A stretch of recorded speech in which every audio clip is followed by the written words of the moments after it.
Buenas tardes, ¿qué tal? Bienvenidos a todos los que nos están viendo y a todos los que están participando en este conversatorio. El día de hoy, después de varios meses de retraso, podemos por fin coincidir con Nicté Toshki.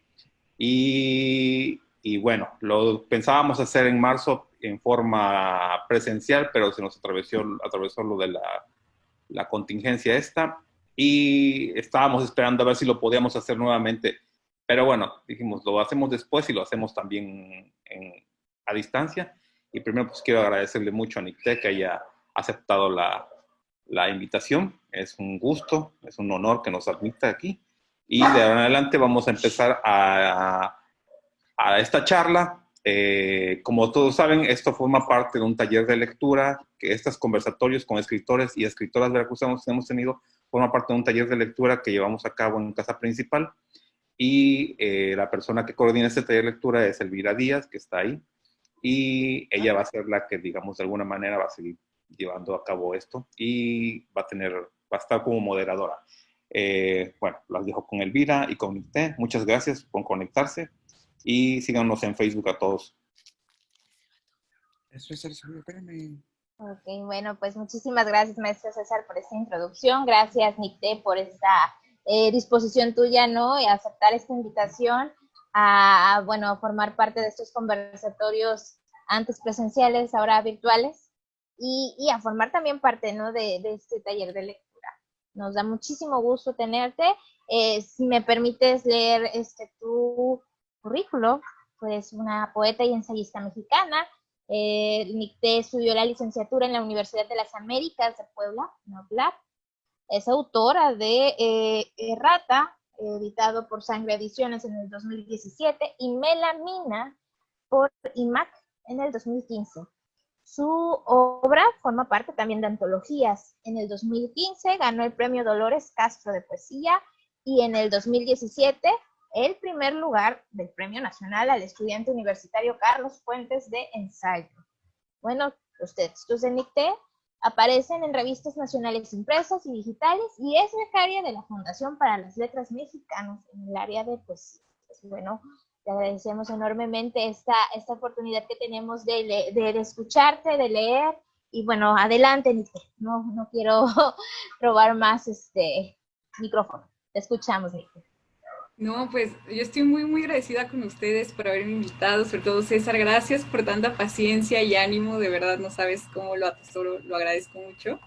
Y pues sí, preparé como un pequeño texto contándoles más o menos cómo empecé a escribir o cómo fue como este encuentro mío con la escritura y espero que esto sea como un punto de partida para que nosotros sigamos platicando.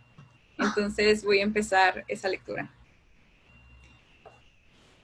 Desde hace unos años no dejo de pensar que la escritura viene de la emoción de los alvéolos. Tal conclusión, me doy cuenta ahora, viene desde un recuerdo muy vívido de mis 5 años. Un día me paré en seco en medio del patio de juegos mientras me correteaban. Quedé anonadada porque me había agitado a tal punto que sentía como algo se me iba a salir del pecho. Los pulmones se contraían y ensanchaban, dándome una sensación de globo a punto de reventar. Llegué a mi casa diciendo que había descubierto la respiración, y aunque la risa de los adultos y la explicación científica fueran un tanto decepcionantes, para mí sigue siendo un día impactante al que le tengo mucho cariño. Así pues, me sucedió algo similar a los 15 años, cuando en la escuela leí El amoroso tormento de Sor Juana. Yo no me dejaba de preguntar cómo era posible que dentro de la formalidad del verso hubiera tanta emoción contenida. ¿Qué tan afligida estaba Sor Juana para escribir esas cosas y cómo es que pudo haber descrito tan bien lo que yo sentía? Cuando comencé a escribir mis primeros intentos de poemas, que si bien antes eran unos cuentos malísimos, comenzaron a tomar forma en versos, cuando mi respiración, por sí sola, no fue la de una novelista que encuentra placer en el letargo, sino la de una bocanada de aire constante, repetitiva, concisa, que implicaba una construcción muy diferente a la de un relato. En una charla que dio la poeta María Auxiliadora dijo: «Yo escribo para respirar. La poesía es una forma de vivir, de ser coherentes con la vida». Dentro de esa coherencia, sin saberlo, Comencé a instalarme en los libros como quien encuentra un rincón en la casa donde se siente más cómodo, y en ese regodeo sentí la necesidad de imitar lo que leía. Entonces, gracias a las bibliotecas escolares y a mis padres, comenzaron a llegar libros de poesía, géneros híbridos, novelitas que jugaban con el lenguaje. Llegó, por ejemplo, Sabines y Castellanos, Octavio Paz y Nervo, pero siempre Sor Juana en el buró. Desde la adolescencia entonces no paré de escribir.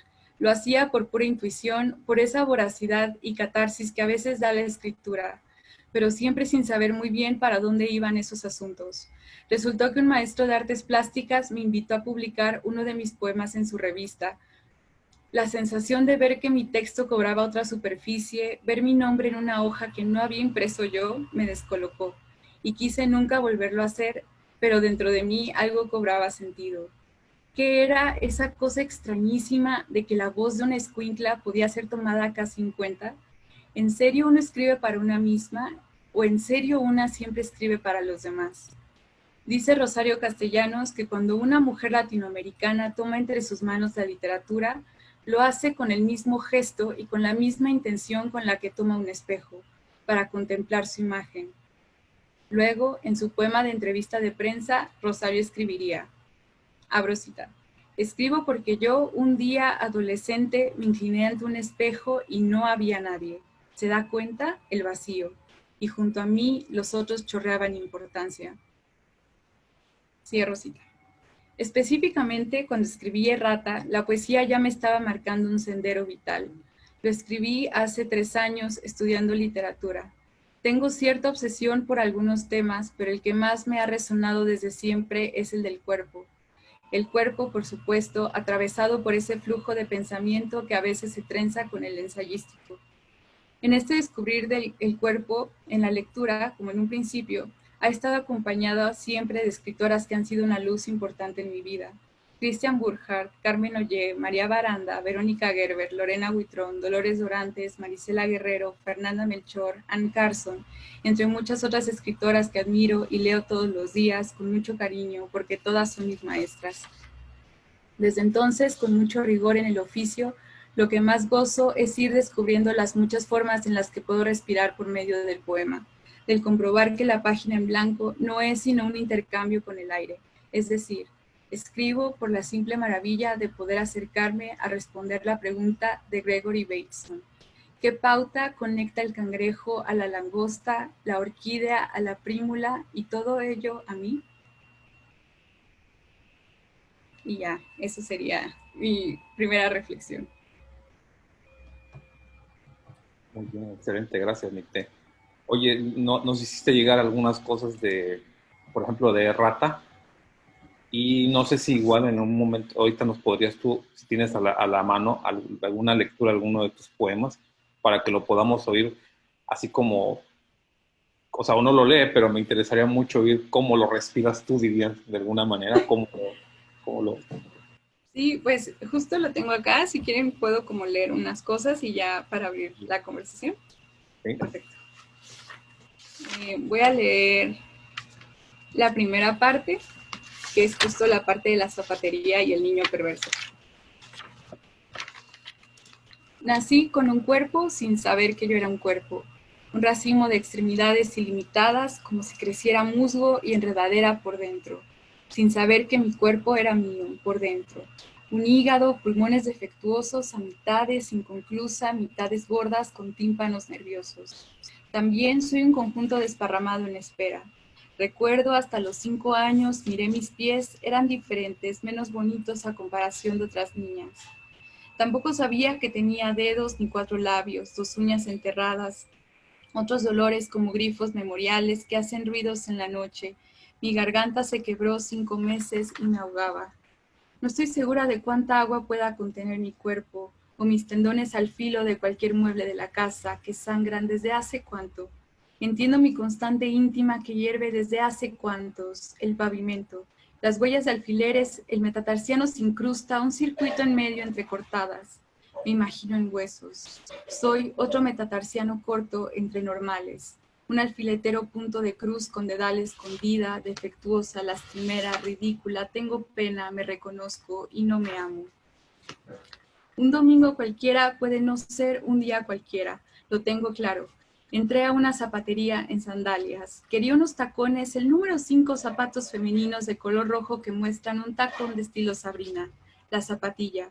No hace falta sentir, no caber a medianoche, el pie sangra, molesta.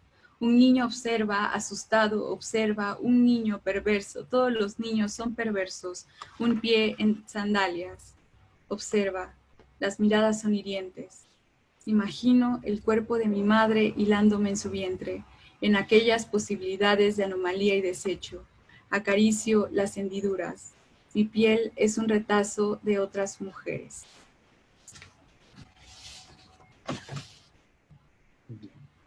Fíjate que, bueno, no quiero acaparar la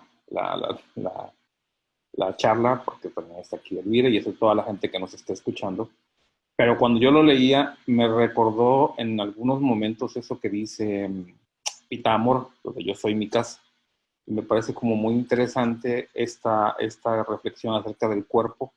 Y bueno, ya dicen esto de casa redonda tenía, de redonda soledad, el aire que la invadía.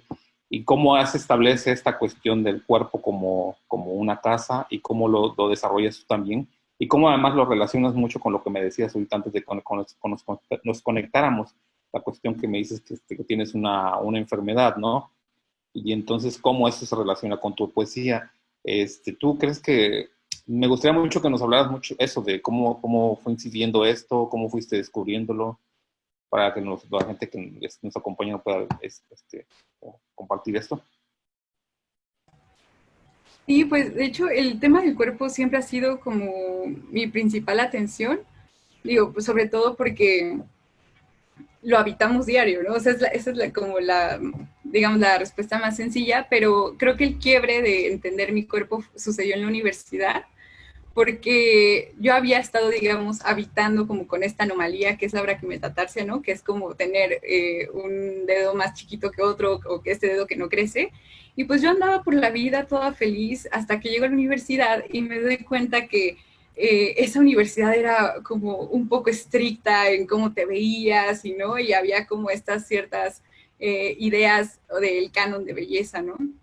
Entonces a mí me empieza a dar como mucha pena usar sandalias y como no estar en esta sintonía de que lo raro podía ser como normal o incluso hasta bello, ¿no?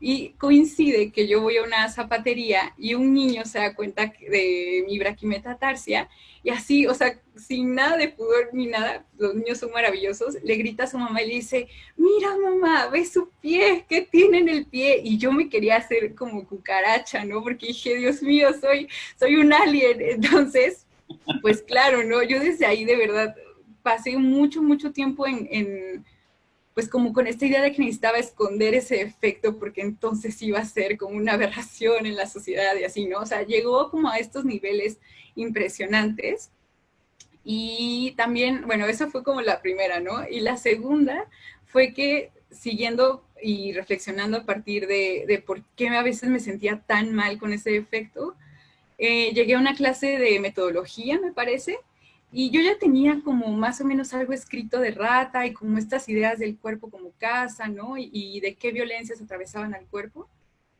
Y empecé como, digamos, a teorizarlo mucho más. Y en mi investigación me encontré una página increíble que se llama Mi dedo corto del pie, o creo que ya lo cambió a Mi dedo corto del pie de Anita, una cosa así, ¿no? Entonces, gracias a ese blog y googleando así, ¿no? Como tengo un dedo corto del pie, ¿cómo se llama?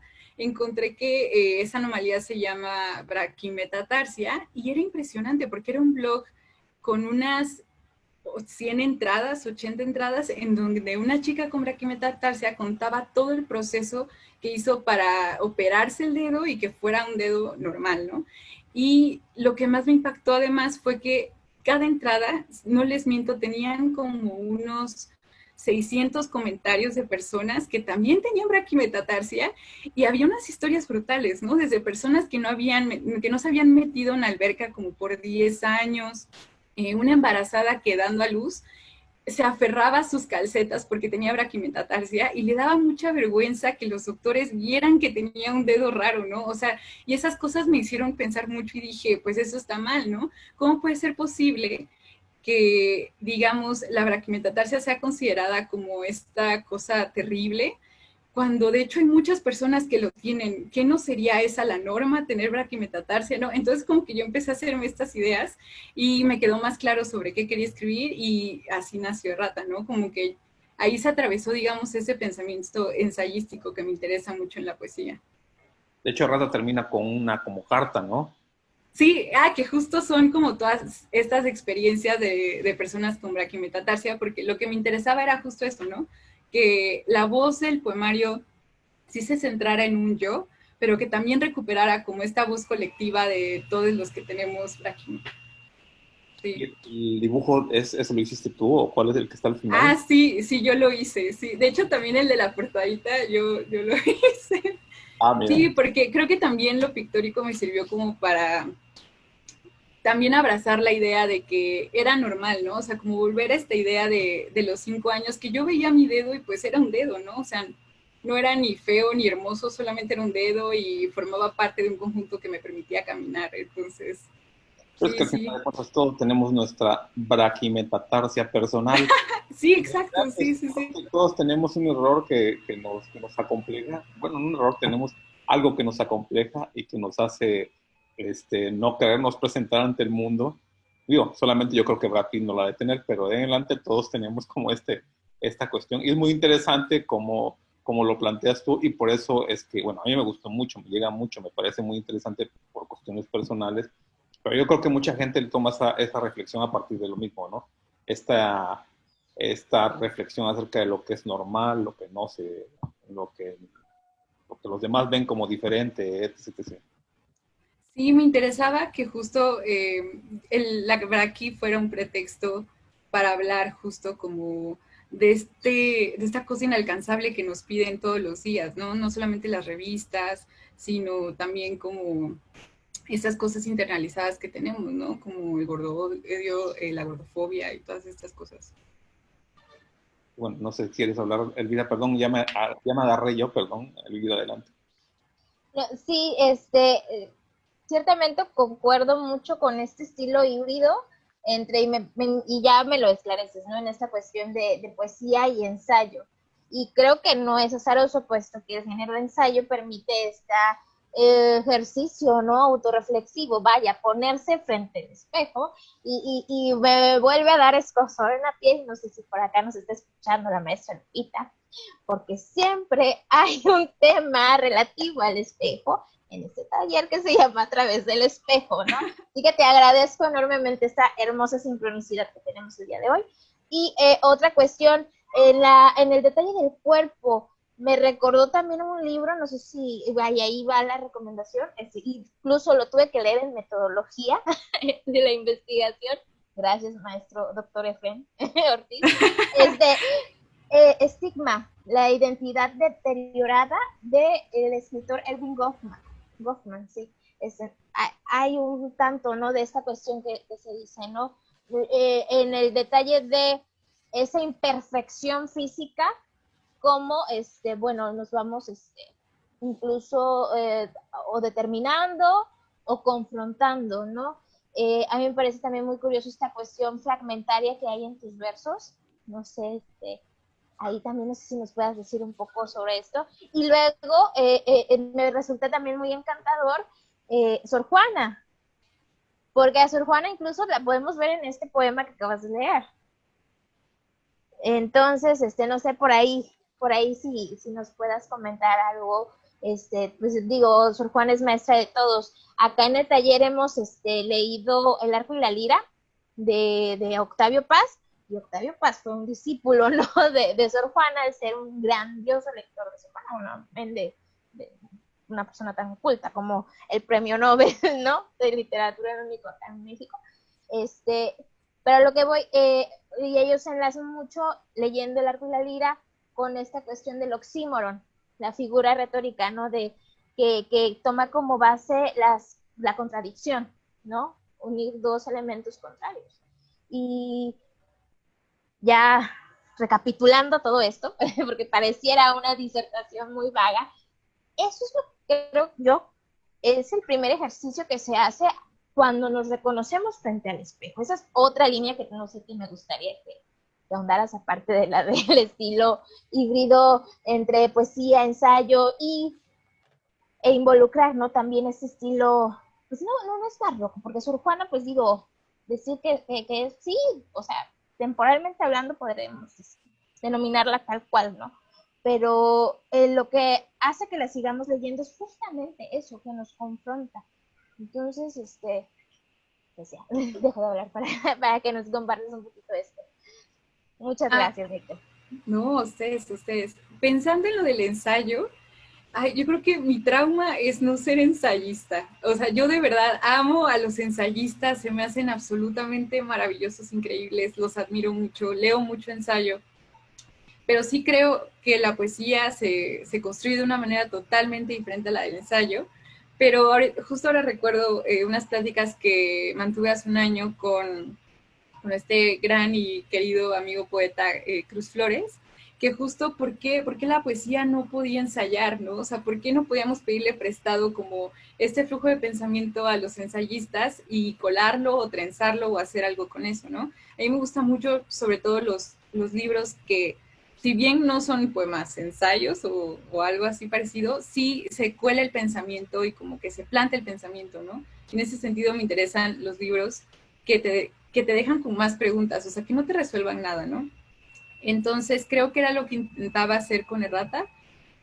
Creo que no era tan consciente de el ensayo en ese entonces, pero sí me interesaba como, digamos, abordar esta idea de la belleza por todos los lados posibles, ¿no? Y justo la Braqui fue el pretexto perfecto para darme vuelo en mi flujo de pensamiento, porque sí, bueno, sí, Errata no tiene tantas imágenes poéticas, es más como este flujo acelerado y justo lleno como de, incluso nada más palabras, ¿no? Que si bien son adjetivos, también son como referentes muy específicos a cada parte del cuerpo. Y bueno, eso sería como a partir del ensayo. Me gusta esto que dices de la fragmentación, porque también me interesaba mucho que, digamos, la anomalía se reflejara como en esta propuesta estética de que todo estuviera ahí mal cortado, entre muchas comillas, y creo que eso ya no me gusta tanto ahorita que lo releo, pero ahí explícitamente digo que las cesuras son incómodas, ¿no? Las cesuras son estas cosas que van cortando el texto, pero sí era como mi intención desde un principio, o sea, como sentir cierta incomodidad dentro del discurso, eso también me interesaba mucho. Y pues el espejo creo que tiene que ver como con esa incomodidad, ¿no? De estarse revisando y también de confrontarse, ¿no? Porque en ese entonces para mí fue muy fuerte como volver digamos, a querer mi cuerpo, o creo que el libro también de alguna manera fue una vía para abrazar la idea de que los cuerpos solamente eran cuerpos y no había tal cosa como un cuerpo perfecto o un cuerpo fit o estas cosas que son muy tramposas, y en ese sentido también empecé a como acomodar mis propios conceptos, ¿no? Porque empezó muy de moda esto del body positive y todo esto, y yo lo abracé como con todo mi corazón, y dije, claro, ¿no? Hay que amar nuestros cuerpos, no sé qué, pero de pronto el body positive se me rebeló en contra, porque en el proceso de que tienes que amar tu cuerpo, ya también había como esta exigencia, ¿no? De tienes que amarlo porque si no, no funciona. O sea, creo que es muy difícil, o no, o digo, personalmente yo no pude encontrar como alivio en ese proceso. En cambio, después descubrí el body neutral y me encantó porque era esta idea como de, pues vamos a abrazar la idea de que tampoco tienes que amar tu cuerpo, tampoco tienes que hacerlo menos, solamente tienes que como tener la idea de que, ok, esto soy yo, tengo un pie raro y se va, ¿no? Y ya está, o sea, como que el cuerpo de pronto nada más se vuelve como esta vía para moverse, para escribir, para pensar, y creo que ese descubrimiento, o al menos como esas ideas, al menos todavía las traigo muy presentes, y sí, yo sí algo le agradezco a esta plaquette, fue como entender mis propios procesos. Hablando, que hablabas del ensayo y a mí me interesa mucho, mencionamos que ganaste el premio Carlos Fuentes de ensayo por un ensayo que en realidad es sobre las desapariciones. Sí, Me, totalmente, me sí. interesaría mucho que en realidad sí tiene que ver, pero sí es un poco diferente a lo que estabas hablando de lo que estudias en Errata. Sí me gustaría que nos platicaras un poco para que la gente que nos está viendo conociera esta parte también de trabajo, que es muy, muy interesante. Aquí, por ejemplo, Juan Eduardo nos dice que él lo leyó y que está buenísimo. No sé si conoces, pues tú conoces a Juan Eduardo, ¿no? Sí, Juanito, Juanito querido. Y ese ensayo justo fue de hecho escrito más o menos en el año en el que yo estaba ya planeando Errata, y ese salió gracias a una clase que tomé en la universidad y que le impartió el maestro Guillermo Espinosa, que es un gran ensayista. Y creo que ese momento creo que fue de los años más terribles que Veracruz ha pasado. Digo, fue en los tiempos de Duarte, creo que esos tiempos todos los conocemos perfectamente. Y me interesaba mucho, bueno, todavía me interesa, es mi preocupación como actual, es la violencia, ¿no? O sea, si bien la violencia como en su generalidad, la violencia que está sufriendo el Estado a mí me da escalofríos. O sea, de alguna manera ahora estoy como paralizada. En ese entonces, bajo esta idea de que tal vez la escritura podía hacer algo, yo empecé como a maquinar esta idea a partir de los ejercicios que nos había dado el profesor, de que si los griegos ya lo habían escrito todo, tal vez actualizar la historia de los griegos, digamos, trenzándola con nuestro problema, con las desapariciones, como con toda esta violencia, tenía sentido, ¿no? Entonces, pues yo empecé como a maquilar este texto. Tenía mucha rabia, mucha rabia, y creo que la escritura también fue como ese medio o como esa intención de decirle a Orizaba como, amigos, esto está pasando y nadie estamos haciendo nada, ¿no? O sea, genuinamente solamente pasa, sucede y todavía sigue sucediendo, y no tenemos como ni siquiera una pista de cómo organizarnos socialmente para frenarlo, ¿no?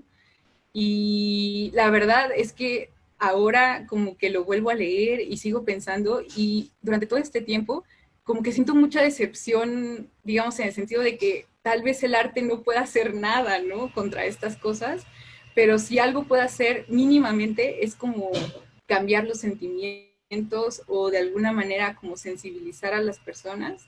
Y creo que en ese sentido ese ensayo todavía como que me resuena mucho a la hora de escribir, sobre todo porque también era sobre este caso de que las chicas estaban desapareciendo, ¿no? Y que todavía sigue pasando, y eso, ¿no? O sea, como que es un tema que en Orizaba no se habla, y que volvemos a lo del pueblo mágico, ¿no? O sea, tenemos como mil cosas, tenemos osos y la ciudad cambia como a una velocidad impresionante, pero por el otro lado no se nos puede olvidar que está como sí, como toda esta violencia sucediendo, ¿no? Al mismo tiempo. Alguien que quiera hacer una pregunta, o si no, yo me sigo, ¿eh? ¿Alguien del público? Sí, yo quiero. A ver, Guadalupe, adelante. Oye, yo quiero relacionarlo un poco con lo que estamos viendo con Elvira, que nos encargó, creo que de tarea, y no he hecho todo, pero tiene que ver con el ritmo y básicamente con el ritmo y con el rito. En lo que tú estás mencionando, Nick, te escucho hablar del ritmo cuando hablas de la respiración, cuando hablas en el poema que leíste, me queda muy claro. Pero la pregunta sería, además de que quisiera que nos aclararas un poco de si tú tienes muy claro, que creo que sí, que cuando estás haciendo un poema, versificando, hay un ritmo hasta en tu manera de pensar y que lo estás expresando. Pero también me gustaría saber, ¿y el rito? ¿Tienes claro en dónde estaría, o un poquito que ampliaras esto? Gracias. No, muchas gracias. De entrada, pienso que Errata justo fue escrito como con esta, entre muchas comillas, violencia que yo sentía, que la puedo llamar rabia, la puedo llamar enojo, la puedo llamar incomodidad, confusión y como todas estas cosas que se atraviesan, ¿no? Y creo que justo esa conciencia me hizo pensar en que tal vez la forma de lo escrito importaba mucho. Y de pronto me pesó tanto esa importancia que hace 2 años tuve que empezar a olvidarme de que eso era importante porque ya me estaba como concentrando en esta forma de respirar como absolutamente acelerada y como toda, ¿no?, raquítica. Y ahora estoy como en un momento de contemplación muy gigante. Justo creo que gana un poco más lo ensayístico ahora. Me estoy dando el tiempo como para, digamos, reposar las ideas junto con las emociones, y eso me está llevando como a escribir muy diferente a Rata.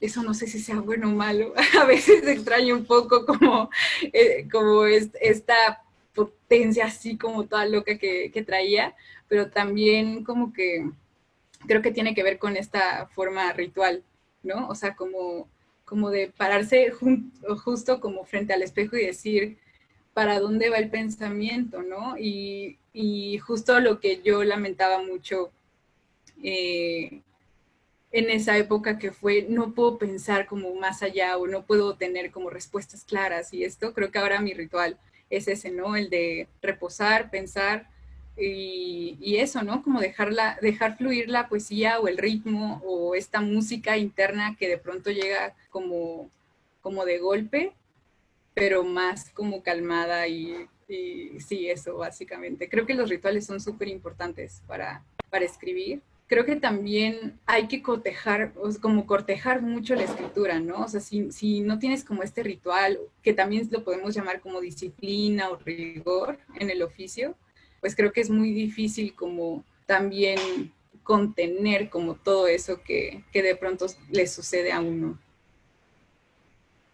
Fíjate que partiendo de me ganaste el salto. Quería preguntarte eso, ¿cómo defines o cómo vas definiendo tu voz? ¿Cómo vas? Hay mucha gente que está aquí presente, seguramente es escritora o quiere escribir o no encuentra esta manera de cómo encontrar, digamos, su voz propia o los temas que le interesan. Entonces, no sé tú qué les podrías decir al respecto con tus encuentros íntimos, personales, a la hora de sentarte a escribir. Pues yo diría, en primer lugar, no tenerle miedo como a lo que va, lo que va exigiendo el pensamiento, digamos, porque también creo que hay que serle muy fiel como a esa primera línea que se viene a la cabeza, ¿no?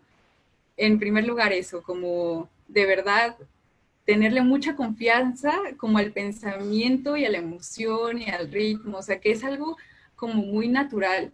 Igual va a sonar como un poco extraño, pero yo sí creo como en ese animal primitivo que todos tenemos, ¿no? Que se conecta cuando vemos una pintura o cuando escuchamos una canción que nos gusta mucho y que, no sé, como que creo que sí hay como cierto sentimiento que se activa, ¿no? Es como la emoción o como esa cosa de, ah, yo también quiero hacer eso, o cuando suena un son jarocho, ¿no? Que, bueno, a mí me pasa de que, ah, quieres bailar, o sea, como que son esos impulsos que creo que no hay que ignorar y que también tiene que ver con la cosa ritual, ¿no? Y en segunda yo creo que es la disciplina. Si algo me quedó como muy claro y reafirmé esa idea hace 2 años fue como el rigor que debe tener uno, eh, pues con lo que nos gusta, ¿no? No solamente con la escritura, o sea, si alguien quiere ser pianista, pues sí tiene que chutarse sus 5 horas nalga en el teclado, ¿no? Y lo mismo con la escritura, hay que darle y darle y darle y darle. Y también, pues, ser paciente, porque creo que parte de escribir es fracasar al escribir. Entonces creo que hay que abrazar como el oficio o como el proceso creativo por completo y no desanimarse nunca, hacerlo siempre con placer. Mira, precisamente eso nos estaba preguntando hoy que un anónimo que se llama Juan Eduardo, que dice, que dice, me gustaría saber cuál ha sido el cambio de tu idea de poesía ahora que estás en la Fundación para las Letras Mexicanas, a partir de esta idea que tú tienes de esta poesía que surge de, como, pues, de una reacción al medio. Y ellos que, bueno, dice Juan Eduardo, que mantienen esta idea del arte por el arte. ¿Se ha cambiado en algo tu idea de poesía al participar en la Fundación para las Letras Mexicanas? Sí, creo que muchísimo. Antes tenía esta idea Es que no sé cómo, es una muy compleja esta pregunta, pero antes como que tenía esta idea de que cualquier cosa que saliera, ¿no? Como en caliente, podía hacer poesía, justo arte por el arte, todo esto.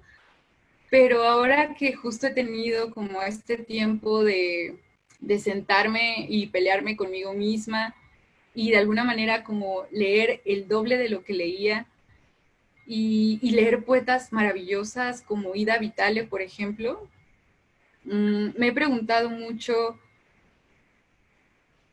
de dónde viene la poesía o de qué manera construimos la poesía, ¿no? Y creo que si ahora algo valoro mucho de muchos poetas es la arquitectura mental que tienen, porque creo que se puede hacer, creo que es muy fácil escribir poesía, de hecho, de pronto, ¿no? Pero creo que la intención o el tiempo de dedicación que se le pone como a un texto se nota y eso es lo que a mí me interesa muchísimo. En bordado hay algo que se llama como la lenta puntada o el slow stitch, eh, y es como esta idea de que no hay que producir como así como vorazmente, ¿no? En masa, sino que hay que darle su proceso, digamos, a cada prenda o hay que darle como todo el tiempo del mundo a una puntada y eso a mí se me hace precioso y creo que la poesía también tiene que ser así. O sea, creo que debe de tener como cierta arquitectura mental, no para que valga más ni para que valga menos, sino porque creo que es un ejercicio muy hermoso de la mente y creo que es algo que nace. Entonces creo que ahora como que aprecio mucho más la arquitectura mental que esta cosa desaforada que a veces nos sale, ¿no? ¿Alguien que quiera preguntar, Elvira? O si no, yo me sigo. No, oye, nada más, esto último que acabas de decir, ¿tiene algo que ver con lo que también se conoce como la urdimbre? ¿O te refieres un poco más a lo de ornato? Yo no soy una literata ni escritora, así que las palabras que utilizo son simplemente neófitas. ¿Sería algo de agregado, algo de que una vez que ya lo tengo hecho, ahora lo comienzo a buscar, que se escuche bonito, o sea, algo así? ¿O tiene que ver, porque empleaste la palabra arquitectura, tiene que ver con el cimbrado, con la urdimbre, pudiéramos decir, hablando de bordados o tejidos? Sí, sí, justamente eso me interesa mucho, ¿no? Que si ya hay una idea base, digamos que es la urdimbre, que se busque el ornato, ¿no? O sea, tomando justo este vocabulario del tejido y del bordado, creo que el proceso es muy importante. O sea, ahora más que nunca, sobre todo que tenemos esto de fast fashion, ¿no? Fast food. O sea, vivimos como en esta sociedad como muy acelerada y loca. O sea, creo que el valor del proceso en el texto, creo que también se puede aplicar a la escritura, a la literatura, y creo que es muy, muy hermoso. Digo, tampoco no es que no me gusten esos textos que nacen de la nada, ¿no? Y que están buscando romper así como a toda costa, pero creo que justo la ruptura puede venir desde otro lado y puede venir desde otros procesos. Vale, aquí tenemos otra pregunta de un anónimo, que no es el mismo anónimo de hace rato. En un montón de escritura para nada, de Sara Uribe, habla mucho de las condiciones materiales en las que uno escribe. ¿Qué opinas tú sobre esto, me dice? Sí, ese libro justo lo acabo de leer. Creo que es una propuesta muy interesante, sobre todo creo que expone como estas cosas de lo que sí debería ser la poesía o lo que no debería ser la poesía. Eh, Sinceramente no me encantó mucho porque creo que justo es como, o no sé, a mí como que me superó un poco como esta cosa material, ¿no? Excesiva de que la poesía puede estar así como sujeta a todo y esta cosa. Creo que sí es así, pero creo que también uno decide eh, de alguna manera cómo abordar la poesía propia y eso, o sea, creo que toda la poesía es válida, solo que yo estoy como que descubriendo de una manera mucho más, digamos, concreta para dónde va como mi camino en la poesía. ¿Alguien más? Sí, yo quiero preguntar. Hola, Anita, ¿qué tal? En la tarde, bueno, antes de la hora de la comida, yo estuve leyendo tus poemas y una de las cosas que me llamó mucho la atención, pues es el lenguaje, el texto mismo de Errata. Al concluirlo, bueno, me quedé con un sabor un poco extraño, ¿no? Como lector. Y ahorita que ya lo acabas de dilucidar en algunos aspectos, digo yo, ahora es entendible, acabo de comprenderlo. A mí me llama mucho la atención y me inquieta sobre todo si alguien, algún grupo, algún escritor, te haya hecho el comentario de que dista mucho de un lenguaje poético errata y que se convierta en no lo había yo considerado hasta ahorita que lo dijiste, una poesía ensayística, ¿no? Yo más lo decía era, bueno, a lo mejor desmembró la prosa poética y la fragmentó, ¿no? Pero bueno, en consideración con la tradición del lenguaje poético, me gustaría saber sobre, a partir de ti, si alguien te haya hecho un comentario de decirte esto no es poesía o si tú piensas que la gente, los conocedores te vayan a considerar eso, ¿no? Como una escritura poética que a futuro tenga un poco más de aceptación o de conocimiento, porque a mí sí se me hace muy extraño, perdón por el nevero, este, pero se me hace me llama mucho la atención si alguien te haya considerado así de que a futuro esto vaya a generar más personas que escriban un poco con esta tendencia. Ay, pues, es una pregunta muy interesante porque nunca me lo había preguntado ni siquiera yo misma. Y creo que si alguien me diría que no es poesía, yo estaría muy feliz. Porque creo que esa era como mi apuesta cuando lo estaba escribiendo. Y creo que sí sería muy interesante. Creo que de alguna manera Errata también se nutre de muchas lecturas de ese entonces.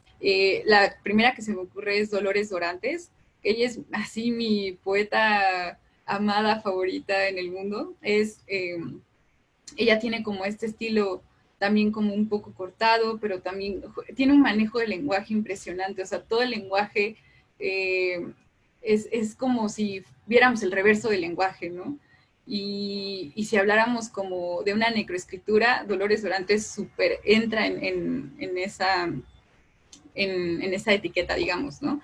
Y creo que justo también llegó Carmen Ollé, que es una escritora increíble, latinoamericana, y también tiene esta cosa súper ensayista. Entonces creo que mis lecturas, o creo que siempre las lecturas van a ir, digamos, acompañando como al que escribe, ¿no? Y en ese entonces ellas fueron como mis pilares. Y sobre todo también me hacían pensar mucho como en esta cosa de lo abstracto, si realmente quería ser entendida o no, y esas cosas, ¿no? Que yo quería romper y con el lenguaje y como estas cosas que uno quiere cuando es más joven o algo así. Y ahora, bueno, contestando creo que una pregunta pasada, ahora ya no me interesa mucho el lenguaje abstracto, al menos no por ahora, ¿no? O sea, creo que mi idea de poesía ahorita es hacer digamos, una escritura que pueda ser entendible, o sea, que pueda como llegar a las personas y no como de pronto estos aparatos que ahora justo me crean ruido por eso, ¿no? Porque digo, yo no entiendo estas cosas, o sea, es como absolutamente impenetrable, ¿no? Aunque claro está, por ejemplo, Trilce de Vallejo es absolutamente impenetrable, pero es maravilloso y uno lo abraza y lo ama, ¿no? Entonces creo que son como esas decisiones estéticas y también como estos diálogos que uno va teniendo como con otros escritores. Y también fíjate que la otra cuestión que me llamó mucho la atención, que me hizo recordar algo o que me activó un pensamiento, es esta parte que bien decían hace ratito el maestro Segura y tú, que hay cosas muy íntimas, cada persona tenemos un defecto notorio o no notorio, muy íntimo, muy cubrible o tapable, ¿no? Vamos a decirlo así. Me pusiste a pensar que bueno, habemos gente que se puede vivir con lo alterado, ¿no? Malo porque lo relacioné con una obra de teatro de una compañía independiente. O sea, me acuerdo del contenido de la obra, pero no me acuerdo del nombre de la obra de teatro. La vi en México, en el complejo de Bellas Artes, atrás de la zona del Galeón. Y precisamente esta obra de teatro hacía mención a aquellas personas que fueron desaparecidas por los asuntos graves de hace unos años. Y cuando empezaron a tratar de buscar los restos o los cuerpos, les decían que si tenían señas particulares como para empezar a ver. Y es, sí, tiene un lunar, ¿no? Dice, sí, pero ¿sabe cuántas personas hay que tienen un lunar en la mejilla? ¿No? En la mejilla derecha, arriba, abajo, en medio, en el cuadrante izquierdo, derecho. O sea, hay mucha gente. O sea, un dato como esos a veces sigue siendo tan vago como decir ojos cafés, cabello lacio, ¿no?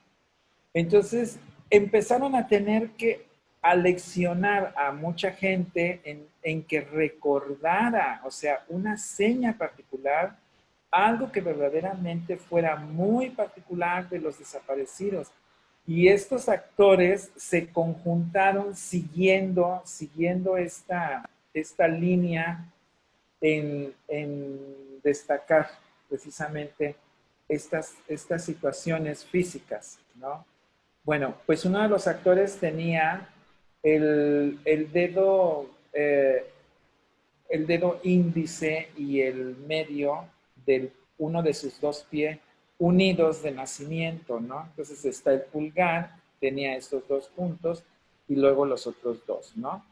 Entonces decían, es que esto lo tiene que conocer muy bien la familia, ¿no?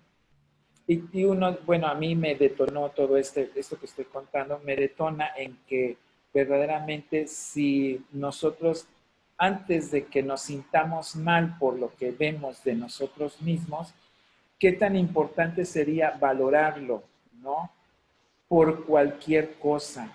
En estos tiempos, o sea, no vamos a decir que ya todos vamos a ser vulnerables ante un secuestro, una desaparición, pero sí se vuelve como que muy importante dentro de la familia que la misma familia sepa, mi hijo tiene este defecto, mi hija tiene esta cuestión, a mi papá le falta tal cosa, a mi madre le falla X momento del día, ¿no? O sea, señas muy particulares, muy, muy propias, ¿no? Y tu poema de Errata me parecía como, al principio como una catarsis, pero al final de la lectura, en la comprensión, este es mi comentario, ¿no? Que qué bueno que me topo yo ahora, después de una obra de teatro, con un texto literario, ¿sí? Aunque para mucha gente pueda ser difícil entenderlo como literario, pero que hace posible darnos cuenta que tenemos que revisarnos a nosotros mismos y que venga de alguien como tú para hacer esta llamada de atención, ¿no? Esta invitación a que nos conozcamos, ¿no? Muy bien. Ay, me acabas de dejar helada. Justo, sí, no, la verdad es que no lo había pensado como, digamos, como seña particular en caso de, y es muy interesante, ¿no? Porque justo ahora recuerdo otro testimonio de una señora con braquimetatarsia que decía que ella no se había podido meter quién sabe cuántos años en la ducha con su marido, porque el marido no sabía que tenía braquimetatarsia, y yo me pregunto, ¿cómo puede ser posible eso, no? O sea, con la convivencia diaria, ¿cómo es que esa persona jamás en la vida notó que su esposa tenía un pie raro? O sea, es como absolutamente ridículo, ¿no? Y en ese caso de que, digamos que este buen hombre a lo mejor era muy despistado, más bien me pregunto, ¿qué esfuerzo habrá hecho esta mujer para esconderlo, ¿no? O sea, me pregunto como todo el espacio mental que ocupó esta chica para planear la estrategia de cómo el marido no le iba a ver el pie. O sea, creo que es absolutamente aterrador. Y ya creando como esta narrativa en mi cabeza, pues, del caos, pues claro, ¿no? O sea, qué peligroso porque a lo mejor nadie sabía que esta chica tenía braquimetatarsia, es absolutamente aterrador y sí, creo que por ese lado es muy importante conocernos. De verdad estoy helada, nunca lo había pensado, pero es muy, muy importante también esa reflexión, ¿no? Y también es absolutamente deprimente, ¿no? Que tengamos que conocer nuestros cuerpos por otros motivos, digamos, de violencia de Estado. Es absolutamente, no sé, me acabo de quedar como fría. Bueno, aquí, perdón, pasando, Eloísa Garcilaso, perdón, te hace una pregunta. Nick, ¿este tiempo que vivimos en confinamiento tendrá alguna influencia en tu forma de escribir? Y yo creo que sí, totalmente, sobre todo porque le contaba a mi mamá que pues esta beca me había hecho como de alguna manera una rutina en la que yo ya tenía como muy específico a qué hora escribía, ¿no? Y en qué parte de la casa que es la fundación yo tenía como este cuarto propio, ¿no? Pidiéndole prestado su concepto a Virginia Woolf. Y así, ¿no? Como que yo ya me había hecho esta rutina mental y ahora que cambié completamente de espacio, que ya no son mis mismos horarios y todas estas cosas, pues sí, o sea, creo que es como reafirmar que la escritura no depende ni de espacios, ni de horas, ni de ningún otro factor que no sea uno mismo con su mente, ¿no? Y que el ejercicio diario es muy importante y que eso, ¿no? Que es un trabajo de alguna manera de 7/24, uno no puede parar. Incluso, bueno, creo que hay una reflexión y una revaloración del mismo cuerpo, ¿no? En tanto que la ocasión viene a ser una cuestión de protegerse, ¿no? O el hecho de guardar la cuarentena es proteger ese cuerpo. Y me gustaría también recuperar un poco esto de César Vallejo, porque sí, hay mucho en este estilo de Vallejo y de él, bueno, su tradición se puede hasta incluso remitir a estos vanguardistas, ¿no? De la escritura automática. Y también tiene que ver con una cuestión que la maestra Lupita comentaba, ¿no? En esta timbre y en esta organización bella, ¿no? De las palabras. Ahora bien, así es Serrata, ok. Como, porque leyendo también los poemas sueltos, ¿no? Que tenemos ahí el dato, cómo ha ido transformando tu lectura tanto de poesía y cómo se ha ido transformando tu escritura, ¿no? De poesía, ¿no? Incluso acá ya nos comentabas, grosso modo, ese detalle del ensayo, ¿no? Y que ahora te has inclinado más al ensayo, pero sí sería, creo que yo pertinente, ¿no? Ahora que te tenemos acá, pues saber ese proceso no creativo que tienen los poetas y bueno, ahora en específico, pues tú, Nicte, un poeta y también ensayista. ¿Sí? Ay, ahorita estoy topando, Chula, perdóname que no te respondí lo de Sor Juanas, perdón, se me fue el avión, pero creo que lo voy a contestar con lo de Vallejo y no sé, ahorita justo que dije que los griegos ya lo habían escrito todo, creo que así como los griegos, Sor Juana ya también lo escribió todo, ¿no? O sea, creo que si revisamos a Sor Juana, ahí podemos como ir a estudiar, digamos, como la vena más importante de todos los sentimientos, ¿no? Que es el amor, la tristeza, los celos, el desamor, etcétera, ¿no? Y creo que lo que me gusta de Vallejo es que justo a partir de diluir como esa línea concreta de cada emoción, digamos, se crea un universo maravilloso, ¿no? Entonces creo que justo, si bien ahorita estoy más concentrada en no hacer cosas abstractas, leerlos me sirve mucho también para no olvidar como que se puede jugar con el lenguaje de otras maneras, ¿no? Creo que leer cosas contrarias a lo que estás haciendo es muy sano para cualquier persona. La verdad es que ahorita estoy más volcada en la poesía, pero en la universidad justo tenía un tutor que me decía, ¿no? Como si estás escribiendo poesía, léete narrativa.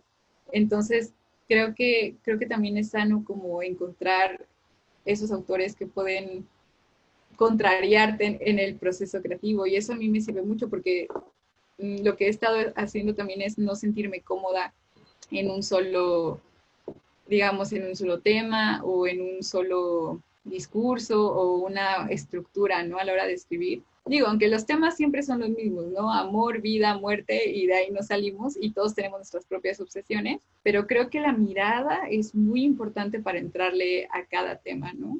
Y también personalmente me gustan mucho las actualizaciones. Justo acabo de leer Norma Jean Baker of Troy de Anne Carson, que es como esta actualización de Helena de Troya, pero a partir de Marilyn Monroe, ¿no? Entonces a mí eso me voló la cabeza y dije, es maravilloso, sí, es increíble, increíble, increíble. Entonces sí, creo que por ese lado van como esas lecturas, ¿no? Y pues sí, creo que también soy como muy celosa como con estos libros de cabecera, ¿no? Donde está Sor Juana, está Vallejo, está Dolores Dorantes, Lorena Huitrón, como, claro, mi maestra María Baranda y todas esas lecturas las tengo ahí. O sea, es como justo parte del ritual, ahí los tengo cuando escribo, están ahí en el escritorio, ¿no? Como si me susurraran cosas o algo así. Y es que así se va formando una poética, ¿no? Un estilo, bueno, al menos en este caso, de cómo hacer poesía, ¿no? Cómo hacen icté poesía, cómo encontrar la voz poética, ¿no? Y creo que la confrontación es una de las líneas principales, ya sea desde el cuerpo, ya sea desde las mismas palabras, ya sea desde el mismo ritmo, ¿no? Estas cesuras que comentas, ya sea incluso genérica, ¿no? Creo que ahí hay una línea Sí, igual de lectura.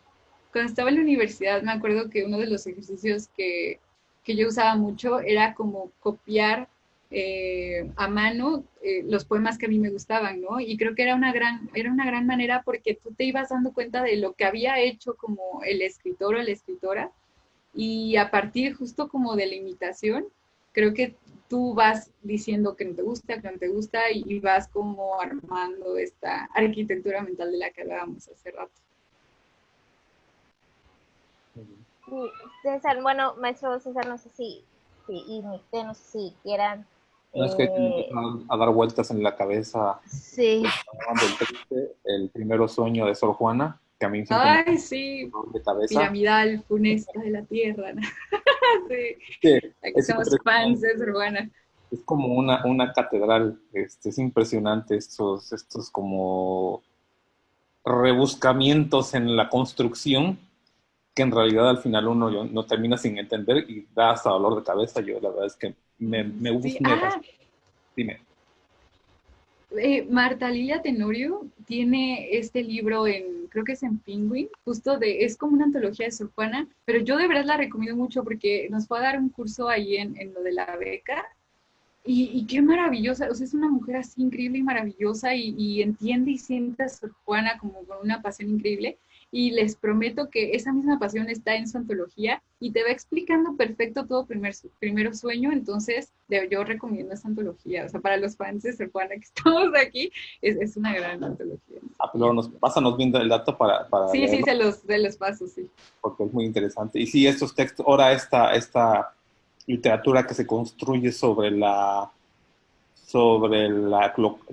comentario de la literatura, que es muy interesante. Yo acabo de leer un libro que se llama Una Odisea, que es las clases que daba un señor sobre un Daniel Mendelsohn, el editor del New York Books of Review. Su clase que daba sobre comentario de la Odisea, y en realidad es todo eso, es la clase porque la clase la toma su papá. Entonces es como metatexto de él comentando la Odisea, a su vez la Odisea reflejándose en la vida de él y su papá y su relación, que son muy interesantes estos nuevos, digamos, estos géneros ahora que se van construyendo. En ese sentido, digamos, ya estamos como casi terminando, pero me gustaría algo que nos comentaron aquí en algún momento es, decía Borges que no había gran escritor que no fuera un gran lector, en realidad.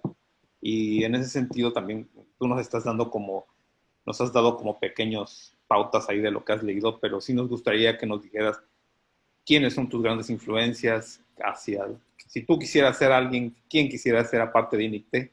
¿Qué gran poeta o qué gran escritor te gustaría ser?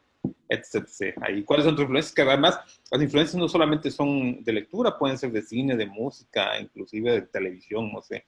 ¿Qué es lo que hace, qué es lo que ve, qué es lo que nutre a Nicté? Ay, es que yo de verdad tengo mis grupos de fan aquí en la cabeza con tantas escritoras que amo y admiro. Pero justo me voy a salir de la literatura y me voy a ir al cine documental y yo diría Agnes Barda. Yo a Agnes Barda la conozco, no sé si se pronuncia así, pero bueno, Agnes Barda, yo la conocí gracias a Christian Burkhardt, que justo es una documentalista increíble y maravillosa que vino gracias al Ambulante aquí en Orizaba y dio un curso.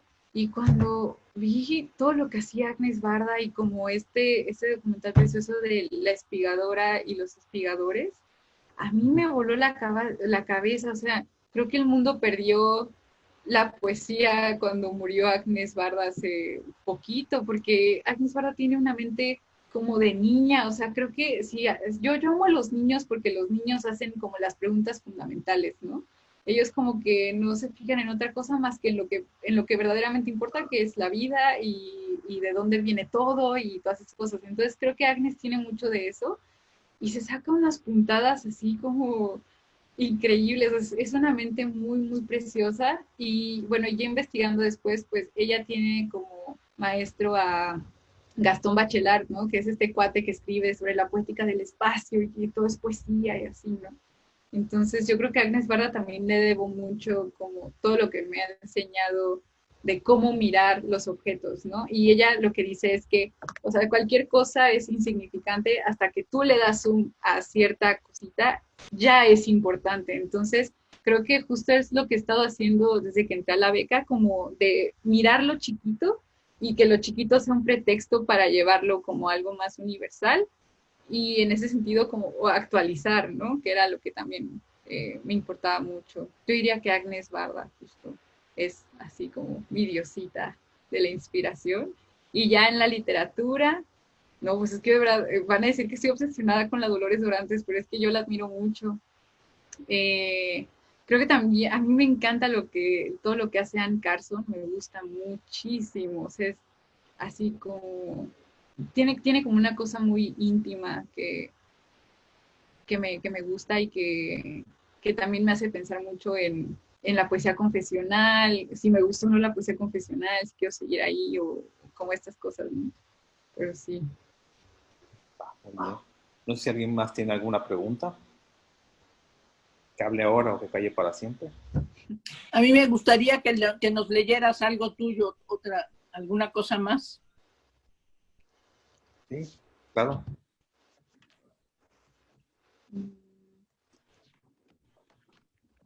Voy de rato u otra cosa. Otra cosa para que conozcan o para que veamos de los poemas. Yo estaba leyendo uno que tienes publicado en Letras Libres, que me llamó mucho la atención.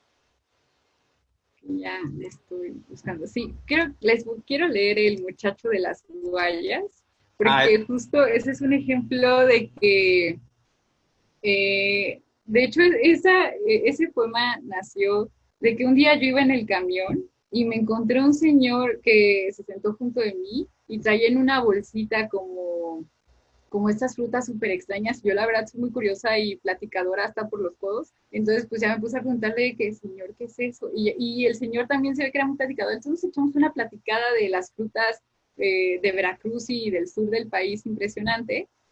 Pero luego como que esa historia, la verdad, la ficcionalicé, digamos, y traía como muy presente el tema del mansplaining, porque no me acuerdo si era en una reunión o un amigo o alguien me habían explicado de una forma que a mí me había enojado mucho, entonces como que esa anécdota de la guaya me sirvió para poder como, digamos, llevar sureñamente el mansplaining, ¿no? A un poema. Y bueno, a ver, les voy a leer esto. Un muchacho me explica cómo manducar guayas. Yo lo dejo hablar porque el sur brilla en nuestro vocabulario y nunca será tarde para volver a casa si nombramos lo que nos hace agua a la boca. Olvido cómo se llama por prestarle atención a la cáscara verde y delgada que se riega por la comisura de sus labios. Él no pregunta cómo me llamo. La guaya es una fruta a la que quisiera pedirle prestado un nombre. Guarda la cáscara y las siembras, dice. A ver si entendiste cómo pelar la guaya hasta sacarle jugo. Y me da 3 frutitas. No recuerda que llevarse los objetos a la boca es una forma de reconocer el mundo. No encuentro el silencio para decirle que yo desde niña reconozco el sabor vinoso y agridulce de la guaya y otras cosas. Saco 2 semillas de mi boca, las observo en mi mano y observo al muchacho. Imagino un árbol de guaya alzándose en el centro de la casa, quebrando el piso. Me pregunto si tendré la suficiente buena mano para hacer que todo crezca en medio de la nostalgia. Si la cuchilla para recolectar los frutos no será usada para atajar el árbol con el pretexto de una plaga. Él no sabe que yo sé que el árbol de guaya es hospedero de la mosca negra de los cítricos. Me pregunto si a todo lo que se puede llevar a la boca le corresponde un precio. Estoy cansada de masticar mis propias palabras. La carencia es tan peligrosa como la saliva de la mosca negra que anestesia y muerde en los días más calurosos. Engullo la última fruta. Prefiero al árbol de guaya dentro de mí.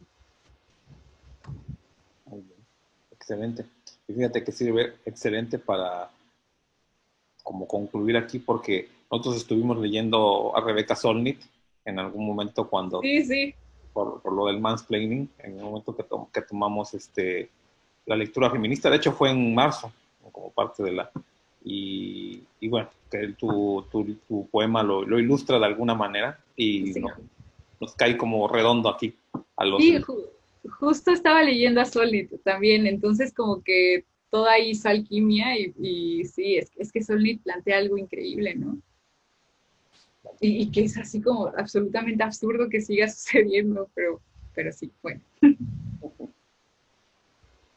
Pues ya no sé si alguien quiere hacer, si no, pues bueno, ya no queda otra cosa más que agradecerte. Muchísimas gracias, ha sido, yo me podía seguir aquí toda la tarde, pero pues todos tenemos nuestros compromisos. Y en espera además también de que en algún momento que pase esto, que nos podamos reunir en persona para que vengas a Veracruz y ya podemos hacer una reunión hasta con brindis y todo. Ay, sí, el guateque, que se arme. Claro, por supuesto. Entonces yo no sé si Elvira quiere decir algo. Elvira. Nada más que agregar este agradecimiento, ¿no? A fue muy sincrónico este encuentro, yo lo encontré también así, lo ubiqué también así, incluso concuerdo con este último poema, creo que es un cierre perfecto, y hay una circularidad un poquito que me está resonando mucho desde tu primer poema hasta entonces te agradezco mucho. Y bueno, agradezco también a todos los que se reunieron el día de hoy. No sé si, insisto, ¿no? Si hay algún otro comentario, aplauso que quieran hacer, adelante. Acá tenemos a la autora, que agradecemos enormemente, que agradecemos también al maestro César Segura, que siempre nos está apoyando y consecuentando en nuestros deseos por más, ¿no? Y en este caso la lectura siempre nos lleva y qué grandioso que nos pueda llevar incluso a dialogar con el autor, con la autora en este caso. Muchas gracias.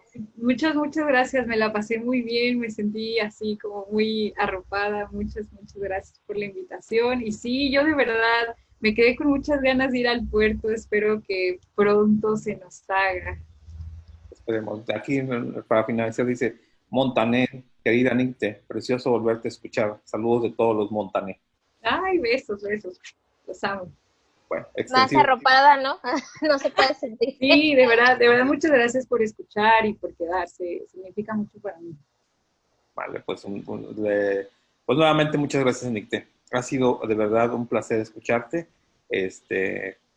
ahondar en lo que habíamos leído ya antes con tus poemas y quedamos en pendiente para ese encuentro que va a ser muy, muy, muy emotivo para cuando veamos.